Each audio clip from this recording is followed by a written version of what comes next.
everyone, welcome to another episode of Alex's tutorial. And in this episode of Alex's tutorial, I'm going to show you how to clip out and mask photos in Adobe Photoshop. So in this episode of Alex's tutorial, I'm going to show you how to clip out and mask photos in Photoshop, such as this image that we see here. So we want to remove the background. We only want to keep the individual here. So let's make a duplicate of this photo. Make sure you always make a duplicate or a copy by dragging down and making a copy of this image. And make sure you rename the layers. So once you rename the layers, make sure you know which one you are going to lock and which one you are going to mask. I'm going to mask the top layer here. And for this one, I'm going to make this easy and crop this image, since we just want to cut out the lady here holding the welcome open sign. And for the first thing that we'll be doing is we're going to use the quick selection tool, which is located here.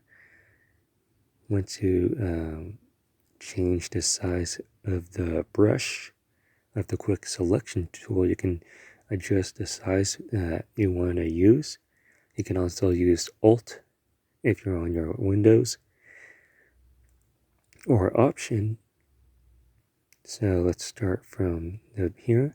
All you have to do is click on the background, or select the background with the quick selection tool, and make sure it goes all around this lady that we are seeing here.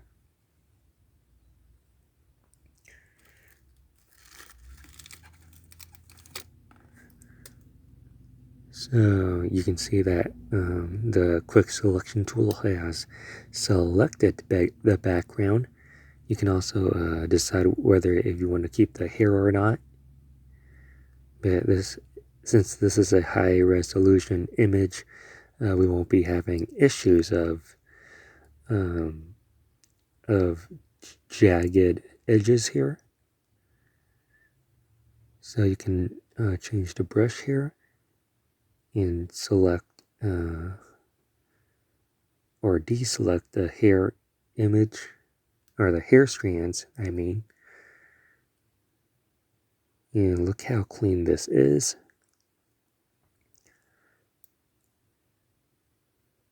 You can also zoom in and go into the final details here, that of what I'm doing here. And yeah.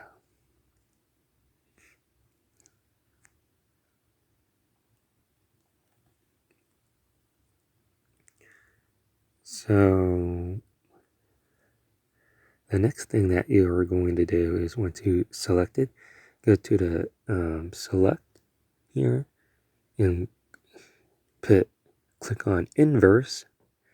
And once you click on inverse, it should inverse the selection, only selecting the lady here. And for the clipping mask layer, you're going to select this one, add layer mask. That is right. You're going to click on add layer mask, and it should remove the background from what you want to clip out. So there it is. Here, as we zoom in here, you can see the quick way to have to add a layer mask by clipping out the background. But if you see something that you don't like here, that you want to make some improvements on, you can always adjust the size of the quick selection tool, or use the paintbrush tool. You can use the paintbrush tool, click on the layer mask.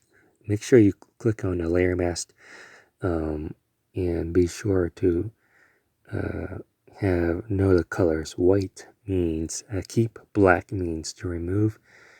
If you click on black, it would remove pixels, which you don't want. But if you want to hit white, you're going to put back more pixels of the image in. So for this purpose, we're going to use white, adjust the size of the brush, and you can see what I'm doing here, removing pixels from the image. So black means to remove, white means to add. And if you still don't know what if the difference between black and white using the add layer mask, make sure you look at your layer and make sure you look at your layer mask and see the difference between black and white. So here you can see the clipping mask here with the original layer, which is locked. And yeah, there you have it. So make sure you save this file. And I am going to save this file as a PSD and transfer it to Adobe Illustrator. You can always save it as a PNG and transfer it to your Adobe Illustrator or whatever program you're using it. And here is this. Here I have Adobe Photoshop file here, and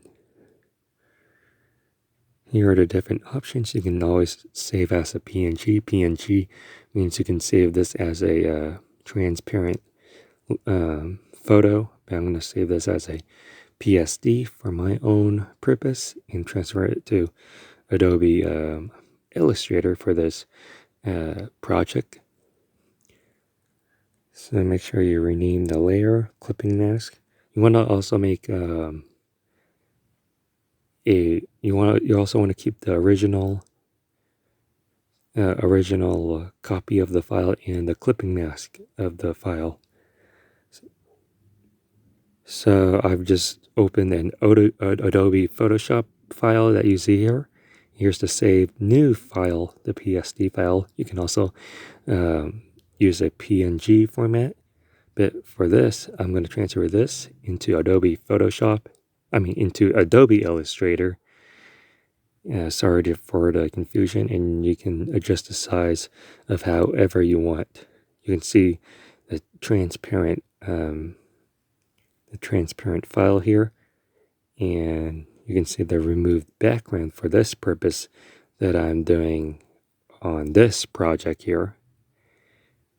And let's rearrange the size of the image to have a difference between the background and this lady who is trying to open up, and who is a small business owner that recently opened up a bakery shop, and using this as a user persona for one of my UX and UI design, which I will share with you soon once the project that I'm doing is completed.